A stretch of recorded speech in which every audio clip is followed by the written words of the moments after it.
right, everybody, welcome back to the Aiken Street Happy Hour. I'm Tyler, my beautiful co-host Sullivan, as usual.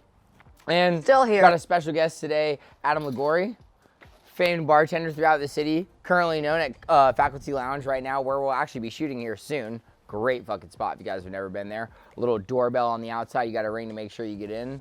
Awesome spot. Speakeasy. Speakeasy, yeah, truly. But so Adam, you've been in the bartending scene for how long now? With gaps in between, probably 15 years in the service. 15 years, and before that? Construction. Construction. Boss owned a restaurant, and then he's like, listen, you're done getting calluses on your hands. Come work in my restaurant. And that's when it all unfolded. And I was like, Right. oh, I could work my hours, sleep in, and make money, not bust my ass. So And yeah. now you're currently getting calluses, yeah. And I'm back in the Right, back back in the in construction construction now. Right before the unfold of everything, I got back in the game. So. But your original background is military, yes? Yes. Now, how did you're a Marine? Am I mistaken? Yeah, that's what brought me to Charleston. Right. And how long? say it how for long me. were you in the Corps? 4 years, 2008, 2012. Thank you for your service. And did you go straight from out of the Marines into you went into construction after that? No, I joined at 25. I wasn't an early Oh, spring chicken. okay. I joined as like a middle-aged man. Yeah. So A real adult. yeah. Seriously. And so when you came out of that and you started moving into the bartending world, did you find that there was like a correlation in between that, between your skills that you learned from the military and how you acted in the bartending world? Hard work, stocking everything, making sure everything is picture perfect, structure. Yeah, it all fell into play. Did that make it easier? Yeah. What made you jump to the military? Oh, well, prison or the military? No, I'm just kidding. Have you gone to prison? No, I got arrested once or twice, but that's That's Besides the point. penny It's shit not- for yeah, me, exactly. you know. No, structure. Yeah. I wanted something that I hadn't experienced yet in life, although I've traveled around the world, and I thought military would be a good, check in the box, notch on the belt, and we went with it. And is it something that stays in your eyes every single day? Yeah, it's a useful tool. Where were you? Were you stationed anywhere? Afghanistan, yeah, stationed at Camp Lejeune. That's exactly how I found Charleston. A buddy brought me down here to see a band one weekend, and I was like, this city's beautiful. It's got history, it's got architecture, it's got class, it's got restaurants, it's got universities, it's got a whole... got everything. It's a hub. It's got everything. Yeah, it's got everything. And I was like, I went back to Manhattan after I got out, and I was like, I'm tired of being in a big city. I want to go back to Charleston where people hold doors for people, You don't They say find that hello. anywhere. Like, people say hello, common courtesies, yeah. When you were in Afghanistan, what is, I don't want to get too grim, but what's something personal that you've taken away or something you are grateful for or something that's really kind of sad to you that you still see today? Honestly, every night, looking up at the stars and having zero fucking cloud cover and just seeing every single constellation. And then, you're 130 degrees all day long, you're sweating your balls off, and it sucks. But nighttime was the most beautiful time. Everything just sat and everything slowed down, and it was just picturesque. And you could still find beauty in the chaos. Exactly. Yeah, it was definitely. That's amazing. Do you still keep in contact with some of your... Oddly enough, all of them moved down to Charleston. So That's my crazy. my group chat is fucking hysterical. Like, you put 6 Marines on a group chat, it's gonna get out of hand. So yeah, all my buddies are here in Charleston. That's beautiful. That's awesome. That's awesome. And Joe and I went home to his home in Richmond, and he was in Marines? What was he, Army? Is Marines? Marines as well. And he mentioned that every time you pass into a homeless person, he always says, like, you can see it in each other's eyes. And he said, they'll say it before and they say, how are you doing, soldier? And he can tell it. Can you tell that as well? And the homeless or just the veterans in The general? one thing the military teaches you how to do is live homeless as fuck. So you can literally camp anywhere. Yeah. So they're all set up for success. What's your most favorite thing about bartending in itself? Watching people progress from that stage of when they first walk in and they're having fun, and then they start to Yeah, get drunker no. and drunker The and deep drunker, and dive then you're that like, they I'm take. sinking that battleship right now. Here's a double Rumpelmans and neat, go for it. It's on me, baby. And then you point to the security guard like, she's overserved, get her They're out. like, I don't know who served her, get her out. this girl's God. I love it. What was your childhood like? I grew up in New York City. Back in the day when you could like give your kid a bicycle and be like, come home and the streetlights come on, and parents weren't worried. Nowadays you can't. Like, yeah, and a fucking micro transponder Yeah, built into them. But It's called an iPhone. yeah, no, it was fun drinking out of neighbors' hoses, just living in the city and Just living. Being a Like, bad actually living. living. Yeah, You know what I mean? exactly. Like you didn't need. I mean, you're from Boston area, Massachusetts. And we're from that New England area where our parents didn't have a ton of money. We lived like very lower middle class. It was like if we wanted anything, we had to work for it. Yeah. You know what I mean? There was like you got to go out, cut the lawns, weed whack, do something. We're not giving you any allowance. My anything first like job that. was rolling bagels at a New York City deli at 11 years Hey! old, just making the bagels. Shout out Eastside Bagel. What's something you want out of your everyday life? All right, I got it.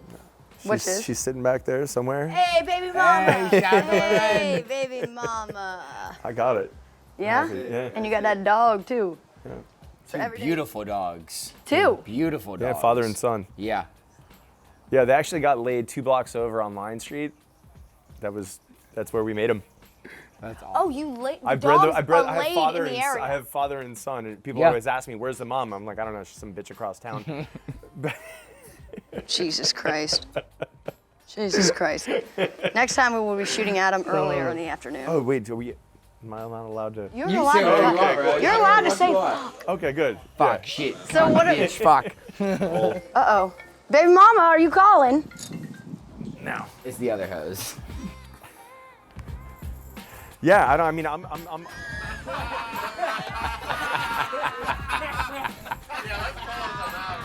She is a lioness. She is not phased. She said, let me find out. All right. Wrong number. All right, wrong what do number. we have? 9 minutes. We got about 9 minutes, 6 minutes. Yeah, so I'm sorry, Eric. All right. Run it back. this isn't Take where a I lap parked. back. All right, and I think with that we're gonna touch on some cocktails right after this. I think you got a Pisco Sour coming to us, right? Yeah, All a good right, one. Boom. And I would tell y'all to like Adam's Instagram page, but he doesn't have that. He's not a social media kind of guy. So just you see him out, say, hey, what's up, buddy? Holler at him. All right, and we'll see you On guys that next note, week. here's some Jameson. Oh yeah. All right, so we're gonna rock out a Pisco Sour. It is Peru's national drink. Start with an egg white. Now, why do you do just an egg white, not the whole yolk? Egg white produces a really nice froth and a texture in the drink, and it makes everything look really pretty. And then 2 ounces of Pisco. You're gonna do 1 ounce of lemon,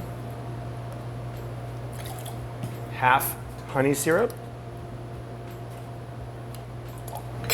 and half of a jalapeno infused simple syrup. So this drink is gonna get a reverse shake.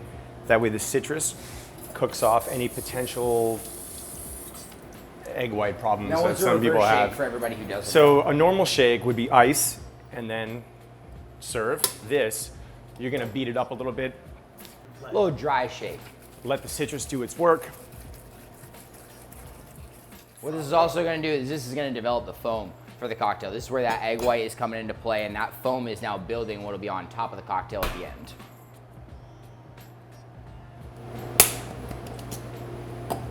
I love these beautiful gold shakers. And then I like to go a little light on the secondary shake so the water doesn't really beat it up. I'm not trying to shake the shit out of it. but Nice and easy, bud. That's nice and easy, just smooth. It's a vibe. And then do a double strain. There we go.